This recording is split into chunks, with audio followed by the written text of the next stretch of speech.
شہد کی مکھی۔ شہد کے چھتے میں ایک پیلے رنگ کی مکھی ہوتی ہے۔ اس کا رنگ سارا پیلا ہوتا ہے، اسی لیے یہ سب مکھیوں سے مختلف تھی۔ جب یہ بڑی ہو جاتی ہے، ملکہ کہتی ہے کہ اب تم کوئی کام کرو جیسے کہ سب مکھیاں کرتی ہیں۔ پیلی مکھی کہتی ہے کہ میں وہ کام کروں گی جو مجھے اچھا لگے گا، کیونکہ میں ان سب جیسی نہیں ہوں۔ ملکہ کہتی ہے ٹھیک ہے۔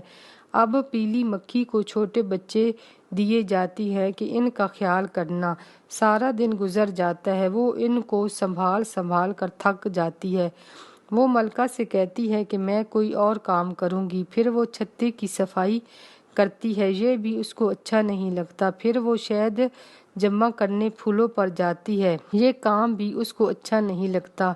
وہ کہتی ہے کہ سارا دن پھرتے رہو، تھوڑا سا رس ملتا ہے۔ آخر وہ چھتے میں بیٹھ جاتی ہے اور کہتی ہے مجھ سے کوئی کام نہیں ہوتا، میں سب سے مختلف ہوں۔ پھر شہد کھا کھا کر موٹی ہو جاتی ہے اور پھر وہیں پر مر جاتی ہے۔ ہمیں خود پسند اتنا نہیں ہونا چاہیے، ہمیں زندگی میں کوئی نہ کوئی کام ضرور کرنا چاہیے۔